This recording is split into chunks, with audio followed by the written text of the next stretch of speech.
Hey, thanks for tuning in. You are listening to Gnostic Studies, and we'd like to continue our Gnostic Runology series with this class, a supplemental class on the Ehe Rune, the marriage rune. But before we get into that, as usual, we need to do a recap of the previous class, which was the historical analysis, the historical survey overview.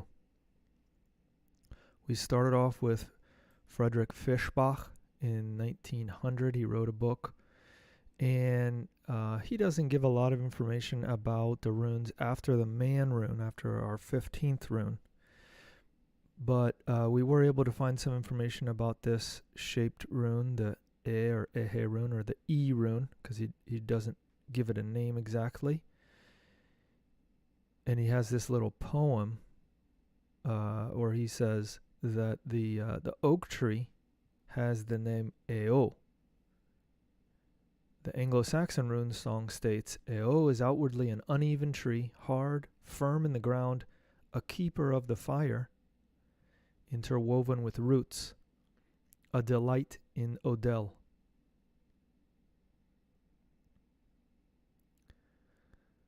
We talked about this in the previous class, that Odell is related to inheritance. Roots are sort of the source, the origin from where we come from, and we'll see how Guido von Lys talks about roots. In 1907, he came out with his article, multi-sectioned article that he eventually published as a little booklet. Got him a fair amount of popularity in the German-speaking world. He says that it means marriage, law, horse, court. That is a court of law. After the 16th rune, which is the counterpart or antithesis, we have the E rune, the 17th rune. He says, while the year rune, the 16th rune, warns against frivolous, momentary love affair, the marriage rune fixes the concept of lasting love in the rationale of marriage as the lawful conjunction of man and woman, the lawful connection between man and woman. This is indicated in the later E rune figure, which is the Laf rune doubled. Marriage is the foundation of the people, and therefore is again the concept for law, because according to the ancient legal formula, marriage is the raw root, that is to say, the legal root of the continuation and assets of the people. So you see, he's associating law with root there. Very interesting symbolic connection. Then about 15 years later, we've got 20 years later, Ernst Tristan Kurzon says that it corresponds to unification, hope, duration, marriage as law, and marriage in general. We now come to the last of three runes, which give symbolic expression to humans themselves and their most intimate relationship to one another through the sexes, which are the runes of man, woman, and marriage. With our ancestors, marriage was sacred, and adultery or fornication, which in German is literally marriage break or marriage breach, occurred just as little as divorce. But what has happened today with us descendants? We have come so far that it is easily said there should be happy marriages, but one has hardly seen one. And even cynically, in any marriage there are only two happy days for the marriage partners, the wedding day for both of them and the day of the spouse's death for the surviving member. This is where we are.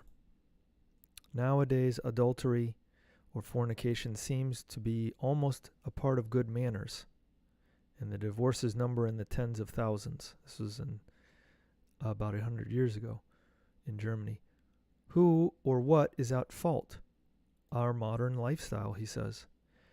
With it, the contamination of our customs, our literature, our performing arts, etc. That is to say, our entire public life has been contaminated by certain opponents of the light. It's very significant that the man rune and the year rune, when placed on top of each other, the Hagal rune is formed. The Ehe Rune, or Ehe Rune, the marriage rune, has one arm of the man rune and one of the year rune, which together form the inclined beam, the bar line, that goes from the lower left, the woman, matter or material, the year rune, to the upper right, where the man rune is, the kingdom of light, the spirit. This indicates that the redemption of the human being is possible only in recognizing marriage. And then he gives his book, The Gnostics or the Invisible Church. So we mentioned before that there's a mystery here. If we take these shapes and combine them together, we get this rune. What is this rune and what is this rune? We've covered them both. We add them together, we get the marriage rune. It's very interesting. If it is possible, as is presented by the Gnostics, for human beings to transfigure and pneumatize their body. Pneuma is the ancient Greek word for breath, and therefore connects with the concept of the breath of life, as well as spirit, soul, in a religious context. Then this transfiguration with one's spouse is accomplished through the consummation of marriage.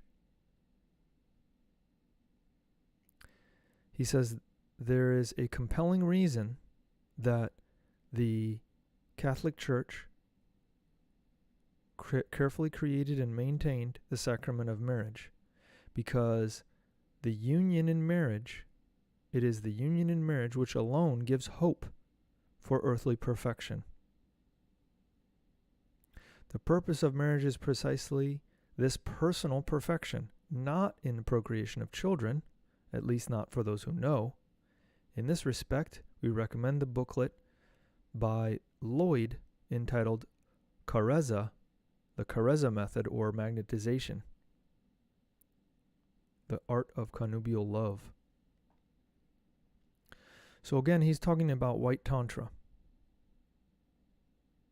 He says the shape of the Ehe rune is of great importance, which can also be understood as two triangles touching at the tip.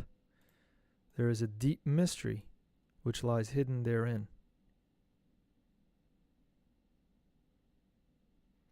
Gorsleben, a little more than 5 years later, says it's the 17th rune, the letter E. It means Equus, the saddled horse, two lives united in oneness, have the meaning of a union which is beyond marriage, a worldly legal covenant of the divine with the human, whose sign is the Ehe rune. In one of its shapes, it is the real reversal of the knot rune. The knot rune is, of course, the rune of karma or danger. Frederick Tulcher's word is unification or union, as well as association, combining, fusion, etc. In Old German, eternal means lawful, therefore Ehe means the law, the natural law. Thus, the biblical name Eve, or in German it's Eva, is Eva, which becomes Ehe Fa. So Ehe is the Ehe rune, the marriage rune, the rune of union, in order to connect us with the divine, and Fa is the rune of beginning something, the rune of the phallus, the rune of starting, initiating. So he's saying Eve, in the word Eve, is the explanation for how to join with our spouse. And he says that this means the one created according to the natural law, the law of creation, initiating creation. the one that has always been created by Ehe, the eternal conjugal law of nature, in the eternal feminine, in Mary, materia, in mother, the mater, in matter. So he goes into a lot of things which are a little bit difficult to translate, but just because of the language usage. But he says eternity is marriage selfness, or we could say married to self, or married to someone, married to one. And it also means, because marriage, ehe, means law, self-lawness, or self-legality, legal self. It's important to understand what this is referring to, because in the end, marriage is related with sex, right? In fact, in the United States, if you don't have sex, then you can cancel the marriage, or you can go to the court and say, we never consummated the marriage, which means you never had sex, and therefore you can annul the marriage. It never actually occurred, even though legally you went through a ceremony, etc. But if you never consummated the marriage, then it doesn't count. So sex is an integral part of marriage. That's what we're talking about. Understand how to connect with divinity in a lawful way, that is, with the law of karma, and through the creative energy.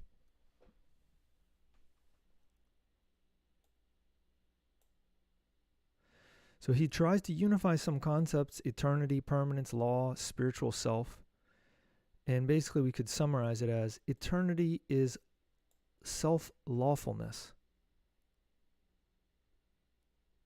Being lawful in our relationship with the spiritual self, the inner being. The marriage rune is represented by the Ehe Rune, the rune of self, or of an individual, crossed by the bar line of life, or lifeline. It is thus the real, the right rune, which of course reminds us of Rita, the Rita rune. This is because marriage means the real, since it contains the concept of duration or permanence, that which is from before there was, as well as the natural law of reproduction through the right self. We could say having the right attitude in marriage. The Ehe Rune is the marriage cross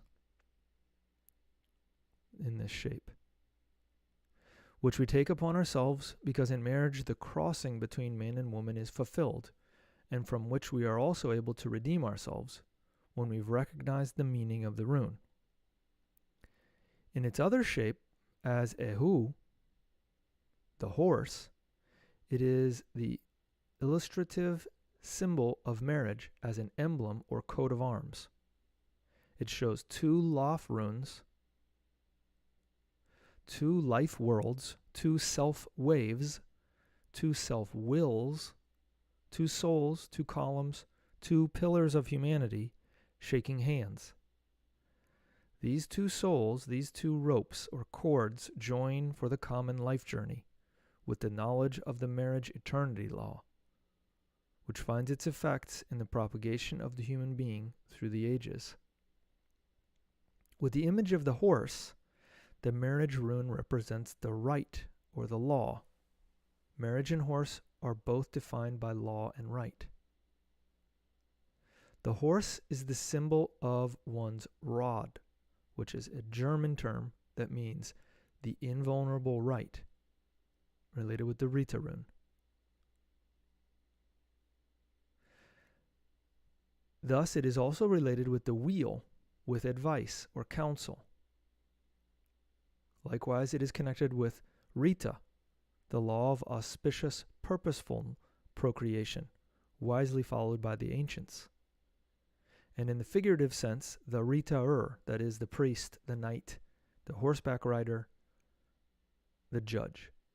Therefore, we have horse and rider concealed in the rune as a symbol of the connection in life of two beings in communal action. Leader and those who are led, carrier and the one who is carried, man and woman, if we're not afraid of the analogy of two Laf runes joined to a union. If with the Not rune we mean the descent of God and human, the birth, the reincarnation in a new body, the agility in necessity of fate or destiny, the Natur or Ur-Natum, which is the Ur-born, the firstborn, the original born, then the Ehe Rune represents the human being who realizes this measure or degree or requirement which God has fulfilled in one's life and whom God therefore redeems. So he's saying the marriage rune is about redeeming ourselves. In that sense, it's the opposite of the karma rune, the danger rune. The Ehe rune is the thief on the right of the cross, to whom the Son of God speaks. Despite his failed life, he has gained the right knowledge. Verily, verily, I say unto thee, thou shalt be with me in paradise. So if I remember correctly, the one on the right is the good thief. He knows how to steal properly. And of course, alchemically, we can say that that's stealing the fire from the devil, stealing the fire from nature, learning how to connect and disconnect without the loss of the energy. This Son of Man, or Son of God, is able to grasp the fullness of creation. In the marriage rune, God and human being, man and woman, have become one in the covenant of the universal law. Marriage is the basis of a people. Therefore, the concept of marriage became the concept for law in general. We talked about this before, that by adding these two runes together, we can get the Hagal. The same way when you add the man and year runes together, you get the Hagal. The spirit has to permeate matter and thus transfigure the marriage. In the ultimate purpose of marriage lies the perfection and permeation, not just in the procreation of children. In the point of interest of the Ehe or marriage rune, two triangles touch each other at the tips. You can see that he read Ernst Tristan Kurzon. As we've already shown, the Laf rune, the marriage rune, with the Laf rune, the marriage rune appears in the shape of two Laf runes facing each other, similar to the tipped over Greek sigma. In no symbol has the importance of marriage as the implication of primordial legality been outlined and brightly illuminated to such an extent as in the two symbols of this rune. This symbol and this symbol. If the heroic man is drawn to the eternally feminine, then the eternally masculine, the spirit, has to redeem that which is feminine. This is the profound concept of the sanctity of marriage. And then he quotes from Tacitus, a Latin historian who wrote about the Germanic culture. We'll skip over that. You're welcome to go back and read it. The Ehe rune, according to S.A. Kummer, marriage, eternal, the real, continued procreation, law of nature that takes place between man and woman. Numerical value 17. Two selves, two lives, two souls that through pure love connect together in marriage, and through spiritual and physical mutual reverse polarization or repolarization reach a higher life. So again, the idea of polarization is emphasized. Neither of these two people will want to separate this holy union because a third marriage has already occurred between them, and that is the marriage connection of the souls with the world soul, the cosmos, with All-Father. This rune contains the great pure sacred union of the two in the one, the unity, togetherness, or oneness, selfness, or united selfness, the covenant of God, humanity, man, and woman in one.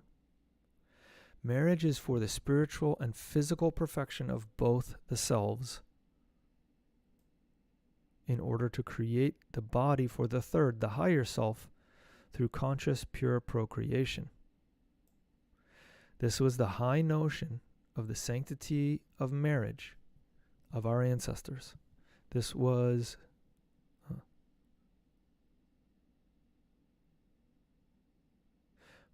this was the high notion of the sanctity of marriage for our ancestors, who considered the greatest value of marriage to be in high cultivation.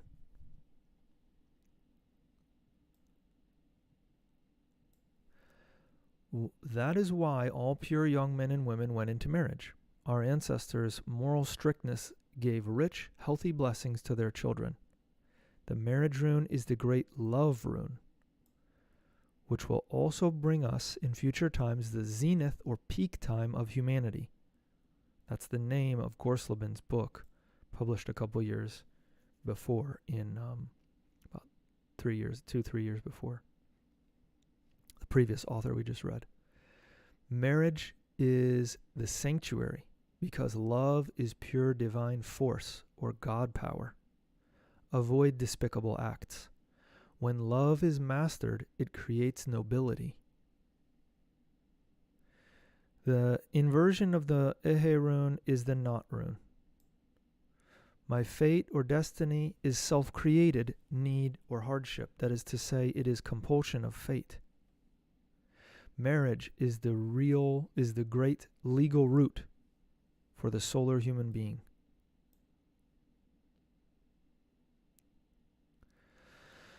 Now he gives his rune exercise. The student takes up the Ehe Rune position, does the breathing exercise, and then takes the same position as the Not Rune, except that their left arm diagonally stretches upwards and their right arm diagonally downwards.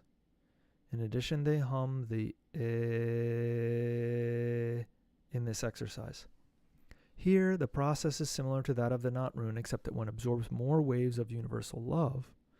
And thus, in one's marriage or love life, one learns to love more consciously, purely, nobly, and spiritually. Also in this rune, the student receives the magical force to protect oneself and one's love partner from infidelity and betrayal. The consciously performed Ehe Rune frees the practitioner from all low sensual drives or urges and passions, driving the practitioner from the two to the spiritual one, right? No longer feeling divided from our spouse, our partner. Pure, free, or unrestrained in their love life, the student will receive high universal waves in this rune position, which will awaken in them a pure thought and wish life. Thus, in turn, becomes a part of their waves. This, in turn, becomes a part of their waves, which resonate with a noble ideal, pure, beautiful sister or handsome brother, and awakens in them a longing, so that they, even unconsciously, come to the practitioner. The student will thus enter into a true marriage, which will bring them infinite blessings. Dear brother, dear sister, practice this rune consciously and purely, then you will also find your twin soul. Then thank your All-Father and yourself. Hail unto thee.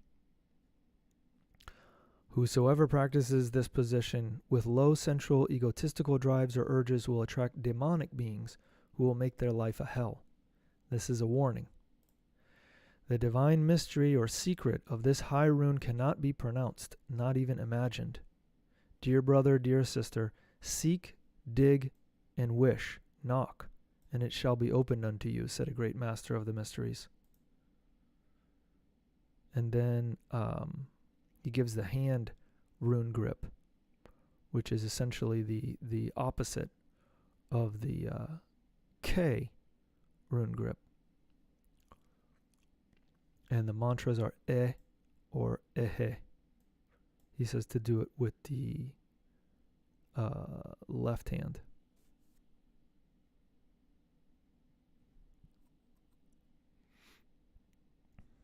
This grip creates a pure, noble thought and wish life. With this grip, a subtle swirl of light can be observed around the entire hand. The astral color is yellow by day and yellow-green by night.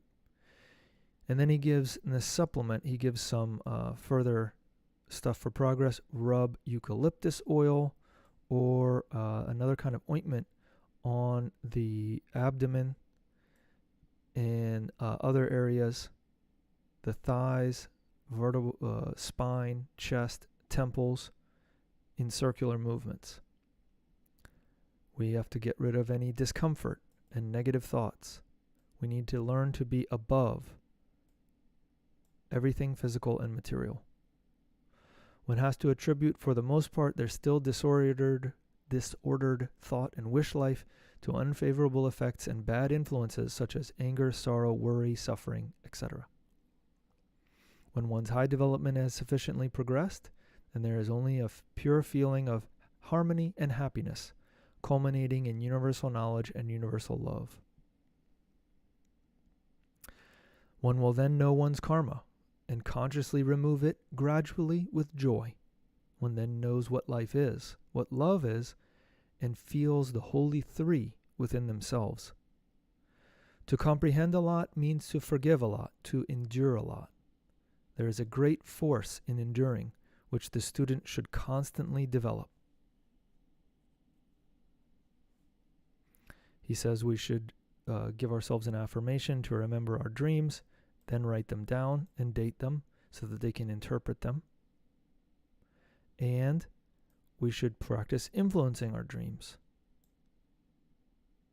He says if the successes do not come immediately, then one keeps in mind that only with patience and perseverance can we reach the goal.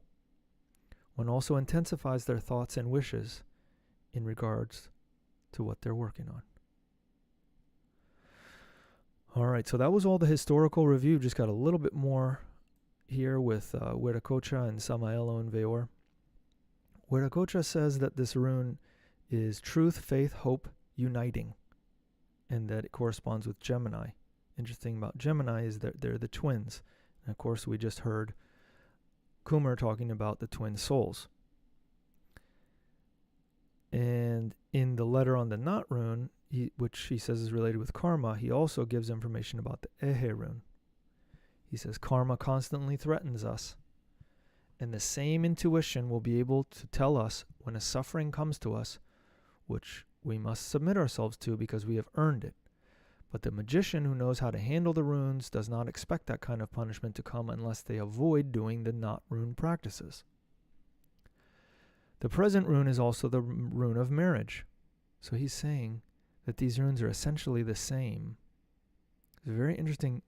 You can see there on the screen the shape, right? They're like opposites.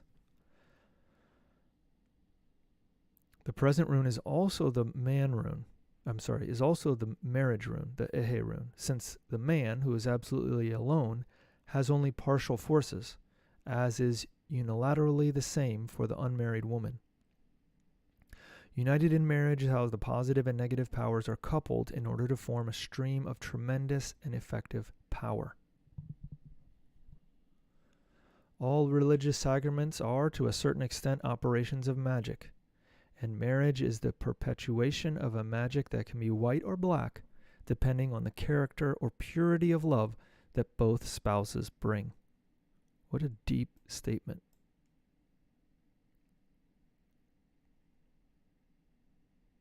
There is, however, a small difference between the Ehe rune and the Knot rune of the ancients. Sometimes the line crosses the pole horizontally, other times from left to right, and still others from right to left. The vertical pole or line is the rune of the self, the Is rune. And this self, this symbol of individuality, can also be crossed by another line forming a Greek cross. It is not difficult to deduce what is behind these Knot and Ehe runes, which are so similar, since they always make the person aware of the danger that threatens them, or when something is on their path to disturb or disrupt them. In the word axis, which is pronounced Ehe in Spanish, is the value of the Ehe Rune, the axis around which everything turns.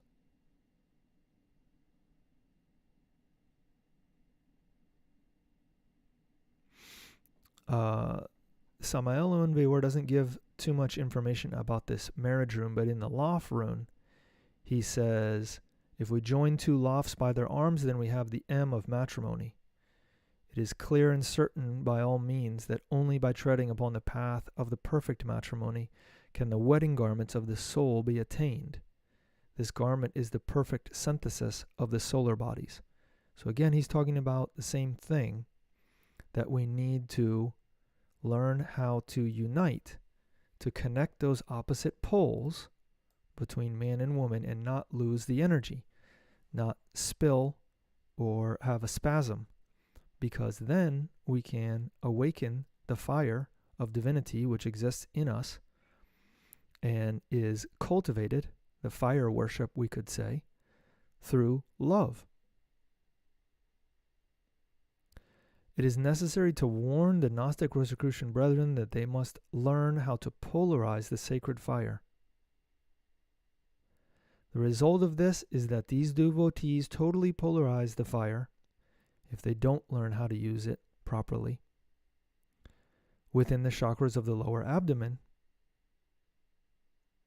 Let me read the part before so that it makes sense. Some devotees eat meat and drink alcohol every day with the pretext of working in the great work, and then they bestially enjoy carnal passion. Even when they do not waste the Eint Seminis, they pleasurably enjoy lust.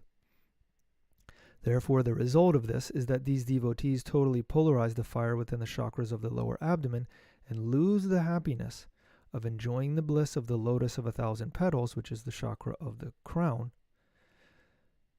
And that's what makes us into masters of samadhi. The work in the laboratorium oratorium is a true mystical ceremony that must not be profaned by animal desire or by sinful thoughts. Sex is the sanctum sanctorum of the temple. Before entering the sanctum of the sanctum, purify your mind from any kind of impure thought. Initiatic ordeals or tests are enclosed in Arcanum 8. Remember that this is the 17th rune, and 1 plus 7 is 8. Each initiation has its degree and its ordeals. All right. And in Arcanum 19, it also talks about how we need to transmute the creative energy and sublimate it to the heart. It's impossible to progress in the great work without the force of love.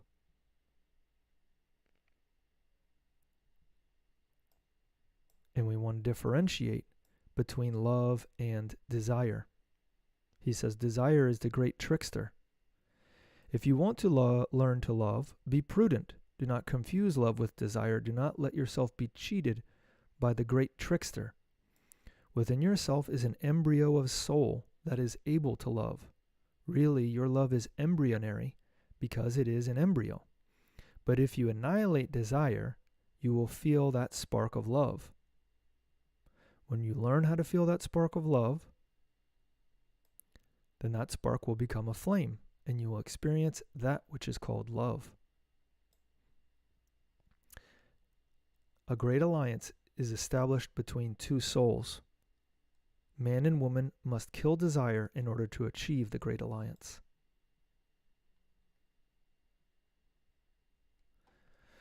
All right, so that's our summary, and now we're going to get into today's material.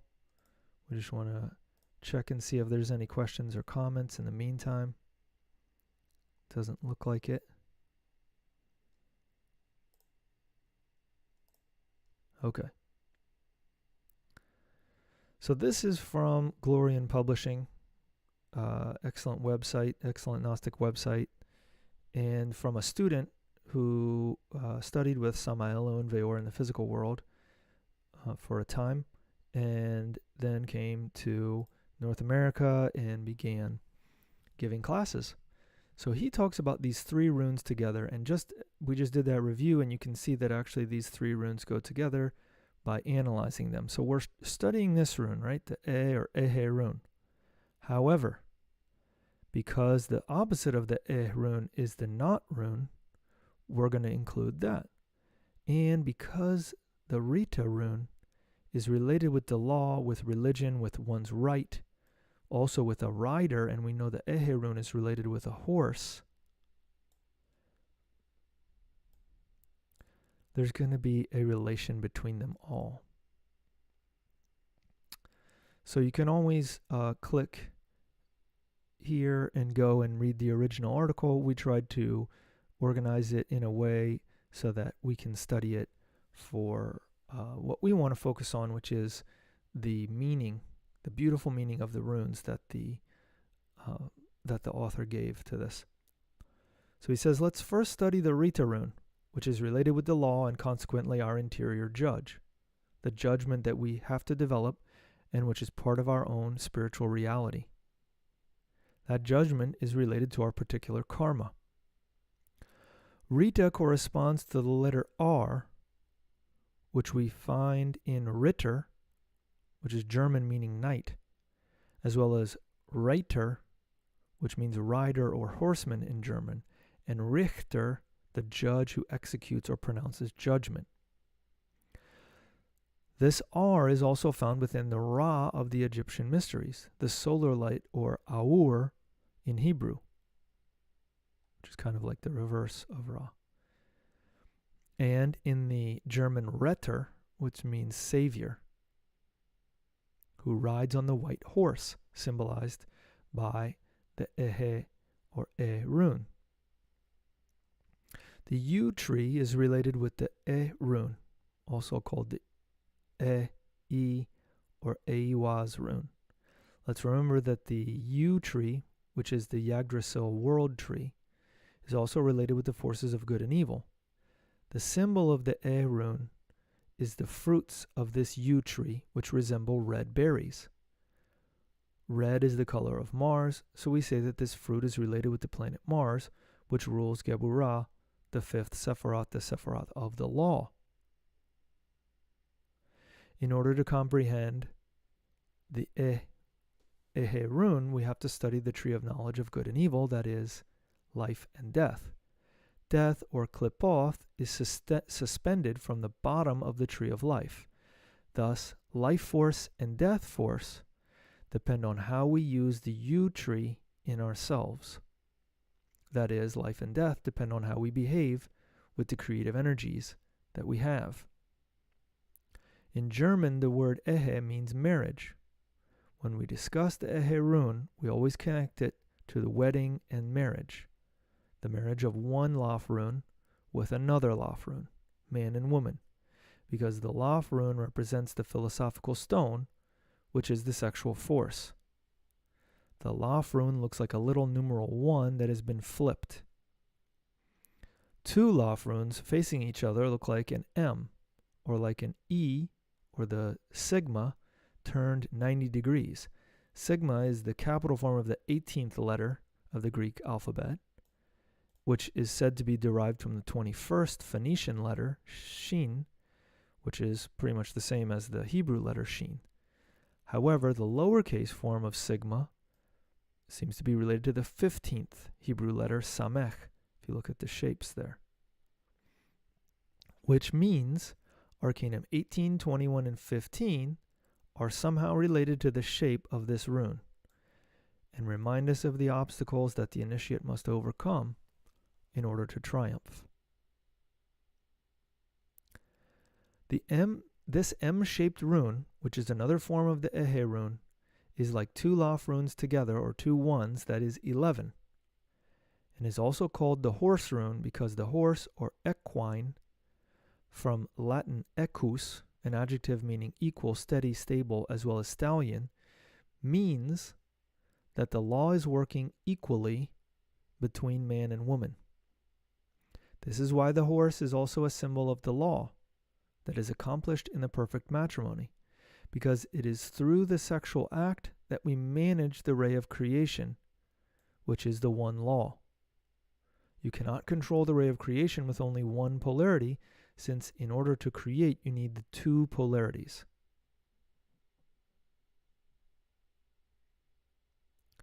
The knight who rides upon a horse.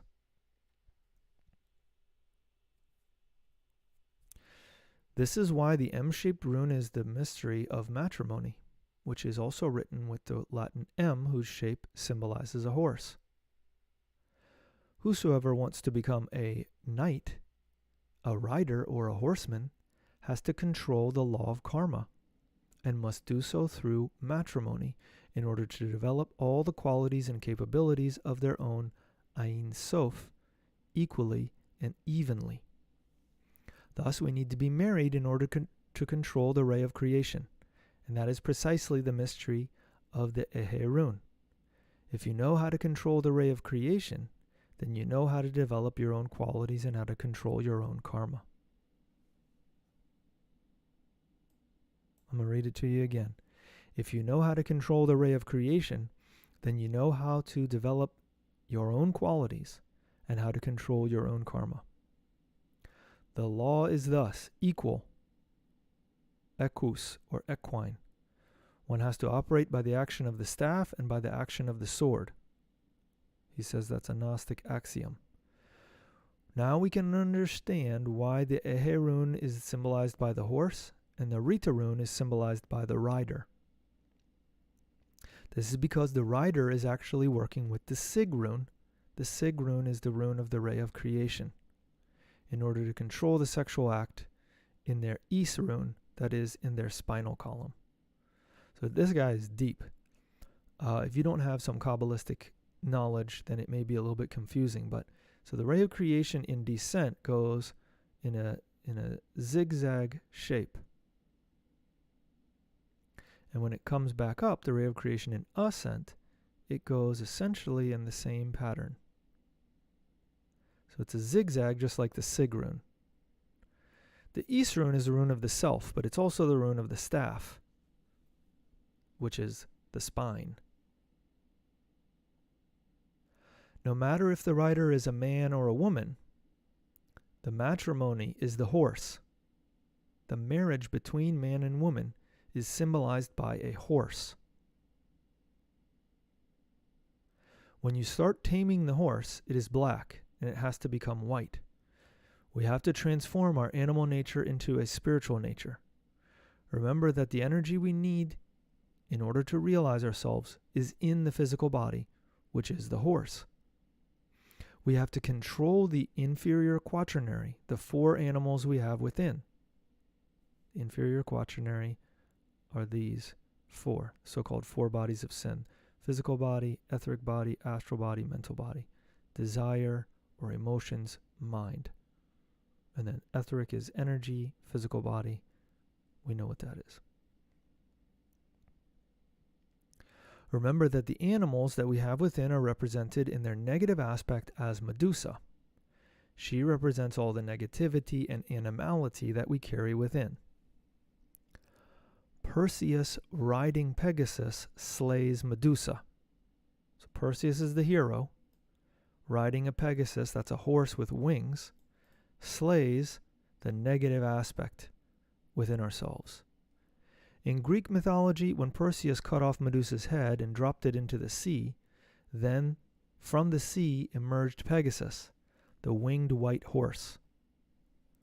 Pegasus represents the metamorphosis or the transformation of the animal soul into a perfect spiritual soul by means of sexual transmutation.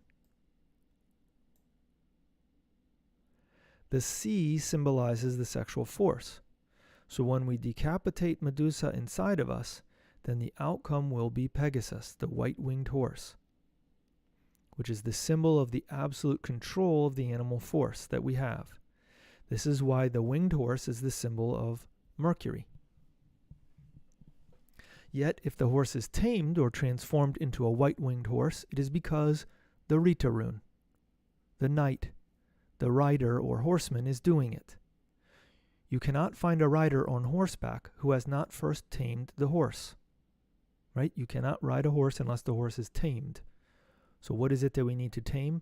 The physical body, right? That impulse, that creative impulse that we have to learn to dominate it, dominate our animality, which in this runic symbolism is symbolized by the horse, sometimes in Kabbalistic symbolism as well, but other symbols are a dog or a goat. The horse has to be controlled by the rider, and in order to control the horse, you have to sit on it. Sitting on the horse refers to man and woman performing the sexual act in order to control the solar and lunar forces of creation. Remember that when we talk about marriage, when we talk about matrimony, if what we want is to transform ourselves into real human beings, then we're talking about the marital union of a man and a woman. So we have to ride the white horse of chastity, which is also symbol of the Kalki avatar. According to Hinduism, the Kalki avatar appears riding a white horse. This means that the rider teaches how to acquire the complete dominion of Ehe, of the horse, of the matrimony. This is why Master Samael Aun Weor entitled his first book, The Perfect Matrimony. In that book, the rider of the right horse wrote precisely the meaning of the Ehe Rune. And likewise in the Bible we read, "And I saw heaven opened, and behold a white horse," right, the Ehe Rune. "And he," that is the rider, the Rita Rune, "that sat upon him was faithful and true. And in righteousness he doeth judge," the Rita Rune, "and make war." That's from Revelations 19, verse 11. The white horse is the sexual force, the animal force that has been transformed into a Pegasus. It is perfect scientific chastity. And he who sat upon him was called faithful and true. And in righteousness he judges and makes war. This means that in righteousness he executes karma. In righteousness also means through Geburah, the fifth Sephiroth, because Geburah is that part of the karmic law that makes war inside of us in order to acquire perfection. So in order to acquire the level of a rider, the one who controls the rune, the horse, you have to be a Ritter. And to be a Ritter, you have to reach the level of Tiferet, the knight.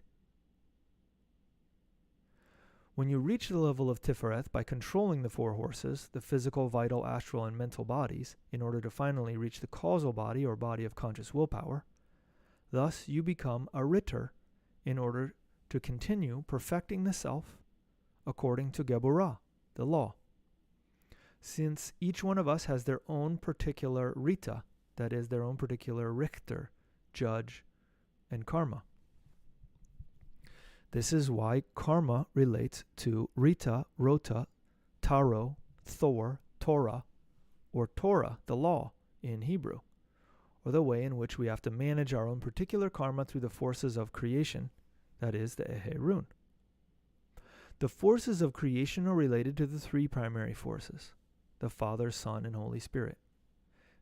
At least that's what they're called in Christianity, that we employ when performing the sexual act. The man is the affirming force, woman is the negating force, the receptive or passive force, and the force that unites the first two is the neutral or reconciling force.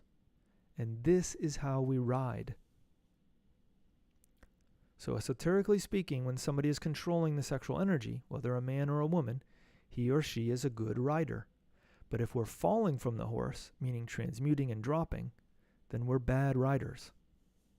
Alchemically, we say, this person is falling from the horse many times. Their horse is very wild, and every time it is throwing them on the ground. Obviously, they need to tame their horse more if what they want is to become a good rider. The knight must tame the horse in order to ride it. It is very rare to find a knight rider. Horses are everywhere, but where do you find a good knight rider? Jesus was a good rider, and he even showed it by entering into Jerusalem riding a donkey, which is more difficult to control because this animal, the donkey, is a great fornicator. Likewise, this is why Samael Owen Veor is represented riding a white horse. Anyone who wants to escape the degeneration of this Aryan root race has to ride the horse, which is animal desire. In the end, we have to transform desire into willpower. Thus, our motto is telema, willpower. When the billions of inhabitants of the planet Earth perform the sexual act, they feel sensation desire. But the Gnostic transforms sensation desire into sensation willpower, which means that the sexual act is always pleasurable. With a good rider, Tiferet, or the causal world, willpower, that is, with a good rider who has willpower, we manage to control the sexual energy. This is the sensation willpower that we have to develop in order to become a knight rider, a good Ritter. This is done through the Ehe Rune, whose left arm relates to the Sephirah Binah and right arm to the Sephirah Chesed, which means mercy. This is why matrimony, or the Ehe Rune, is represented by the left arm taking the blessing of Binah and placing them into Chesed.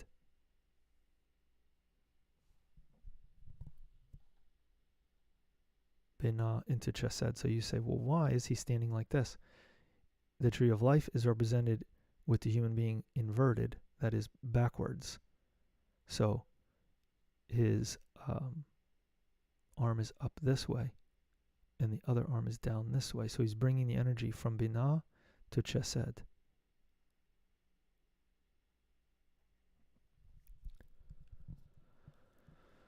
Who is Chesed? Chesed is the innermost, the inner being, the true Adam, our own particular spirit that controls the waters of Genesis. Remember that in the beginning, the Ruach Elohim was floating above the sexual waters. That's in Genesis. It descends into Malkut, and that is what we call the holy matrimony, the matrimony in accordance with the law of God. A matrimony in accordance with the law of God is when the Ruach Elohim, which is the right arm of the Ehe Rune, that is, Chesed or mercy, is obeying the commandments or commands of Binah during the sexual act in the holy matrimony. This is how the matrimony becomes holy, because it is our own particular spirit or innermost, that Jehovah Elohim, the Creator, who controls the sexual energy. So in the three primary forces that we talked about before, the affirming, the denying, and the reconciling, Binah is the reconciling, the Holy Spirit, so that connects us with Chesed, the inner being. Learning how to reconcile those two forces and not let one dominate. And Jehovah Elohim, Binah, took Adam and put him into the Garden of Eden in order to dress it and keep it. And Jehovah Elohim commanded Adam, saying, of every tree of the garden thou mayest freely eat, but of the tree of the knowledge of good and evil thou shalt not eat of it. For the day that thou eatest thereof thou shalt surely die. From Genesis 2, verses 15 through 17. These verses relate to the law of karma, that is, cause and effect. Behold the cause, in the day that thou eatest thereof, and the effect, thou shalt surely die. This is how we create karma, which is the opposite of dharma. So the Ehe Rune is dharma, and the Nat Rune is karma. The Nat Rune exists in order to negotiate our karma. The Nat Rune is completely the opposite of the Ehe Rune. The right arm is above, pointing towards Chokmah, and the left arm is below, pointing towards the Sephirah Geburah. This is why when you see the sign of the Nat Rune, it means that the law is against you, according to your actions. There is a Gnostic axiom that says, do what thou wilt. This is the only law, but think that thou wilt have to answer for all thy deeds.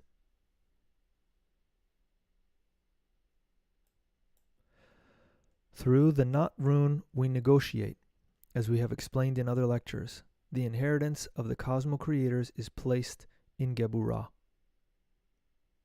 We need to develop this inheritance in order to acquire that self-realization based on our own karma, Geburah. This is why you see that from Chokmah, the right arm, we go to Geburah, the left arm. There is the need to know precisely how to handle our own karma, and this is what the Not rune is teaching us. The Not rune is related to Nut, the Divine Mother. On the left side of the Tree of Life, who is Isis in Geburah, the priestess, warrior, and warrior woman, the feminine aspect of the soul. Nut, or the Divine Mother's number, is 56. This is formed by connecting Geburah and Tiferet. Nut works through the law, 5, Geburah, and through the human soul, Tiferet, 6. By making the addition of 5 and 6, we get 11, the 2 ones or 2 Laf runes of the M, or Ehe Rune, the horse rune. These 2 ones are man and woman united in matrimony. That is 56, which is 11. The Divine Mother, the forces of creation, and the horse. Those couples who know how to control the sexual energy during the sexual act know how to ride. If they do not know how to ride, then they create ego, because the sexual energy creates. And if you do not know how to control it, then you create children for Lilith and Nahema. Those are the 2 demons who control Qliphoth. That is what he's referring to when he says we create children for them. He means psychological defects, vices, and errors within our own psyche, but not outside of us, inside of us. This is why it is also stated that the number of the ego is 56. This is easy to understand because in the ego we have karma, and the ego is created because of the wrong use of willpower, which is Tiferet, the human soul, 6, especially during the sexual act. In some of the Master Samaelo and Veor's books, we read that the number of the ego is 56, and the number of the Divine Mother is also 56. When you read with the eyes of the Spirit and with Kabbalah, then you understand and say, yes, of course, I understand. I understand why. Because the Sigrun, the Divine Mother, is there between 5 and 6, between Geburah and Tiferet, between 11. So it depends on how we utilize the sexual energy, which is the energy of the Divine Mother, in order to either be a good rider or to fall from the horse and to go into Qliphoth with our ego very fat. Woe to thee, O warrior, O fighter, if thy servant collapses. So it is all up to us. It is not a matter of believing something or accepting or rejecting something. It is how we behave with our sexual force, whether we're generating or regenerating or degenerating ourselves. We have to balance Ida and Pingala because the Not rune also relates to the forces of the kidneys and the scales of the constellation of Libra. Remember that Nut is the Divine Mother. Nut reminds us of the Not rune. The Divine Mother is the sacred cobra of the mysteries who rewards or punishes her children according to their own actions, and she can even forgive the karma of her children. But how does she discover the behavior of her children? She does it through the scales of Libra, the kidneys. In Taoism, we know that the forces of the kidneys nourish the sexual glands. It is written in Revelations 2, verse 23, I am the one who searches the kidneys and the hearts, and I will give unto every one of you according to your deeds. The spinal column is the Is rune, and the face and arm are a flipped Sig rune. Both runes represent the Divine Mother. He's talking about the Rita rune there. I don't know if we have a graphic of that. Need a graphic. That would help understand it.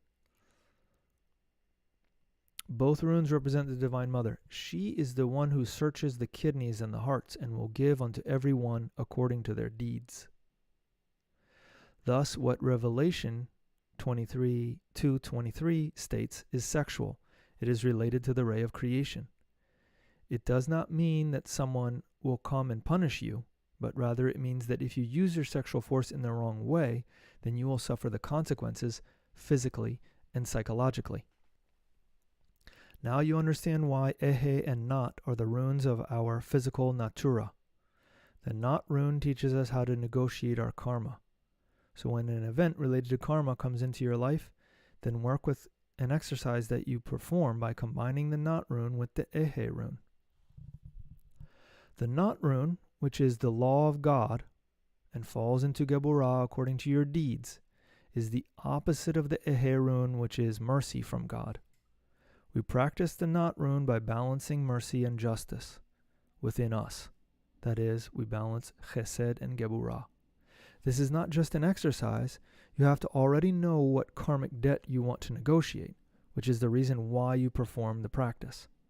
Behold how the exercise of the Not rune relates to the negation of karma. We alternately combine the Ehe and Not runes, left and right, right and left, while vocalizing Na, Ne, Ni, No, Nu.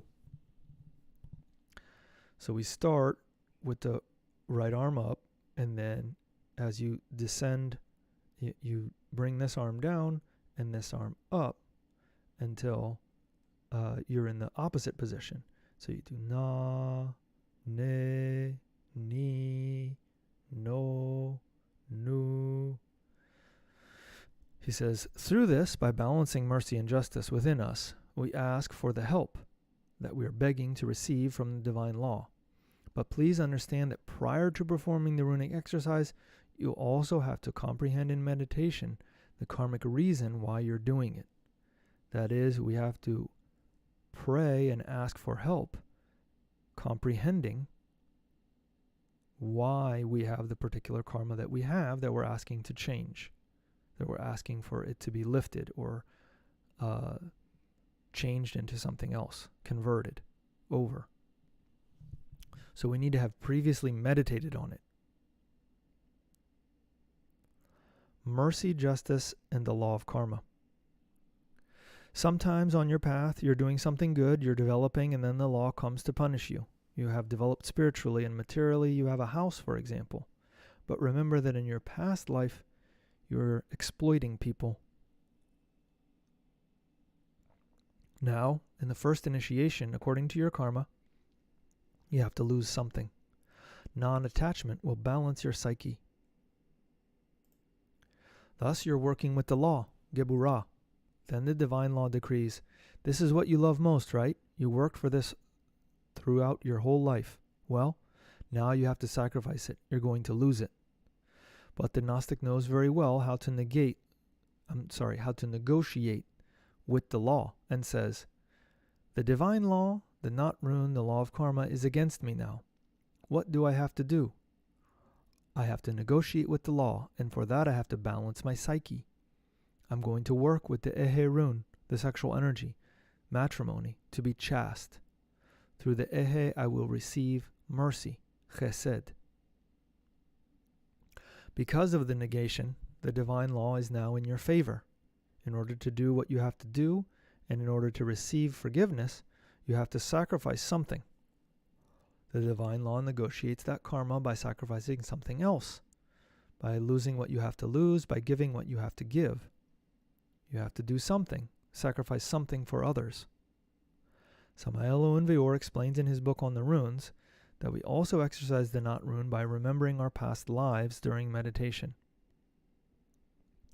You sink into yourself and ask your innermost, show me my past lives. If you're receiving very strong karma, then meditate and say, why am I receiving this type of karma? Then the answer, the cause, is found in your past lives, because karma is cause and effect. So that's why we want to look at our past lives, to see what is the origin of the roots, we could say, of why we're having karma, we're experiencing the effect, the karma now. Thereafter, you do the negotiation and say, please take this karma from me, and I promise to do X, Y, Z. And if it is a negotiation that can be done, then that karma is taken out of you. But you have to pay. If that karma is taken out of you and you do not do what you promised, then that karma will come back for you even heavier than it was before. The law of karma is not like the law created by humanoids of this planet, since they play with it. The judges and lawyers play with this invented law and make a big game of it. But the cosmic law is something that you cannot play with. If you promise and make a negotiation, you have to accomplish it, otherwise the Kaom inside of you will accuse you. So what is this Kaom? Master Samael Veor talks about the Kaom. He says that they are the police of karma. The Kaom is one part of Geburah inside of us, related to the inheritance that we receive from our Cosmo Creator. The Kaom is our internal police. Each one of us has that Kaom inside that emerges within those intimate regions where love is missing. Very interesting, right? When we're missing love, then we have karma. It is impossible to flee from the agents of karma, since inside of each one of us exists the police who inevitably will lead us towards cosmic tribunals. If you wonder how the law of karma is controlling all of these billions of people, the answer is easy. Inner police take us to the judges when we commit a mistake. Everything is written in the Akashic records, and you cannot escape from your own consciousness.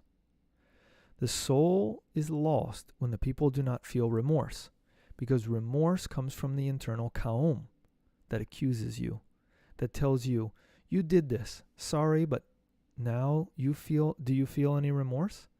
I have to tell the lords of karma up there about what you did. That is my mission. That is my duty as an archetype within your consciousness, and it is for your own good. So our internal Kaom, conscience, and the law of karma.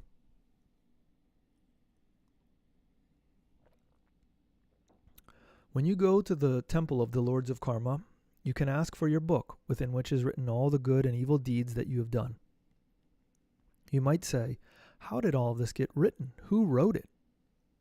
Listen, you wrote it. Part of you yourself wrote it. That is your inner Kaom, your inner police, your conscience wrote it. You have to understand that. You have to see in that law is an angel inside of you. If you still have that connection with your inner Kaom, then good, because then you have good judgment within you, and you begin acting accordingly. When karma arrives for you, you have to perform the knot rune in order to negotiate it and develop your inner mercy, inner judgment. The Master Samael Veor also explains that in order to develop remorse of conscience, or to develop that internal judge that will give you that remorse, because remorse or repentance is what we need, then because we need this in order to be able to be masters of good and evil. We need to know what is good and what is evil. And how will we know that? By liberating our internal Kaom, our internal judge, by performing the Rita rune. While concentrating in Keter, the first law, in Geburah, your inner Kaom, in Tiferet, your human soul, Keter, Geburah, Tiferet, and in your astral force, this is how you manage the ray of creation coming from your head into your liver, into your heart, and into your spleen, because through them remorse and your karma acts. So by practicing the Rita rune, we will develop internal judgment within us, which we need. If you still feel remorse when you do something bad, that is good, and to develop more remorse is even better. People exist who do not have remorse, and when they do bad things, they feel like heroes. This is really bad, since they are far from their internal monad. So they need to perform this rune a lot in order to liberate their internal judgment. They must also practice the Ehe Rune, which develops mercy. The Ehe Rune develops by managing the forces of matrimony, the forces of your kidneys, your horse. Additionally, you can perform the Knot Rune when karma is against you. However, remember that there are two types of karma that cannot be negotiated. Once those karmas have entered into action, you have to accept them and say, okay, that is the will of my inner Kaom. That karma is something that you are receiving because the action of past lives or actions of this present life. For example, if you drank a lot of alcohol, your liver will have a lot of sickness, or, for instance, cirrhosis. Resign to that karma if it is already there. What can you do? Take medicine. Do what is good for you. There are certain karmas that you cannot negotiate, namely kamaduro and karmasaya. Kamaduro is related with fornication, and karmasaya with adultery. Kamaduro and fornication are related with Lilith, the origin of fornication, orgasm, spasm, animal behavior. In other words, Lilith is desire inside of us. The origin of adultery is Nahema. All of us are stamped on the forehead with those forces, Kamaduro and Karmasaya. All of us have that type of karma. Karmasaya relates to the heart, when you emotionally suffer in your heart because someone betrayed you. You cannot negotiate Karmasaya unless the person who is betraying you changes his or her behavior. But when a person acts against you in that way, it is because you deserve it. This is the law of cause and effect. If you protest against Karmasaya and say, but I am a meek sheep, I am good, I do not deserve this, then the law says, okay, here's another ton of karma for you, so that you will learn. And if you do not learn, then more and more weight is added. But when you say, okay, I am guilty and I receive the punishment, then Karmasaya dissolves more quickly for you. Unfortunately, all of us feel that we are innocent and that we do not deserve that Karmaduro or Karmasaya. Remember, negotiation is possible if it is not Kamaduro or Karmasaya that is already acting. For instance, Kamaduro is cancer or maybe another type of sickness. This is because fornication causes different types of sickness, among them cancer. Kamaduro causes earthquakes, tsunamis, different revolutions. It is the law in action, and it is not because we are meek sheep, but because we deserve it. If we want to negotiate our karma, then let us use the Knot Rune practices. So that's the end of today's class, the material we wanted to cover. As always, there is a supplement here if you want to download it, a PDF of the material. But we want to open it up for questions and comments. If there's something that you would like to discuss related to the subjects that we covered today, then we're all ears.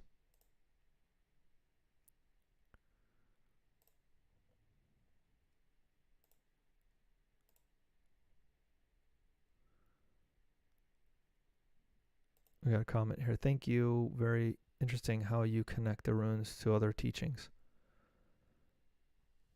You're welcome. This lecture was from another website that we tried to summarize because we found it excellent and helped understand this Ehe rune that we were covering today, the rune of marriage. Because marriage, because it's the opposite of the Knot rune, the karma rune, marriage is the method or way in which we manage karma. We pay our karma. To fight against nature is a way to pay karma. We have to learn how to do it in the right way, and then we can pay all of our karma, or we can learn how to. And so we want to understand marriage in relation to karma and in relation to the law. Balance. It's a very interesting process. A living process.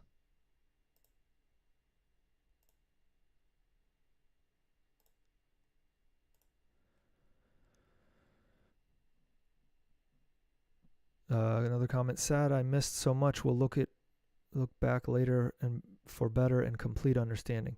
Yeah, this one's pretty complex, so it will be, useful to review some of the other material that we talked about before. If you review the Rita rune and the Not rune, and then the Ehe Rune, and then read this one, then it will make sense. But a lot of the material that we study in Gnosis takes 2, 3, 4 times studying it before we really get it, before it really sinks in, because the ego is against it, right? We have something inside of us that's against us understanding it, because it's the knowledge that we need in order to free ourselves, in order to not be slaves of desire anymore.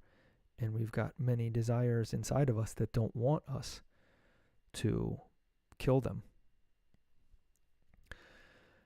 In any case, we want to thank you guys for your attention and for listening to the lecture and watching it online.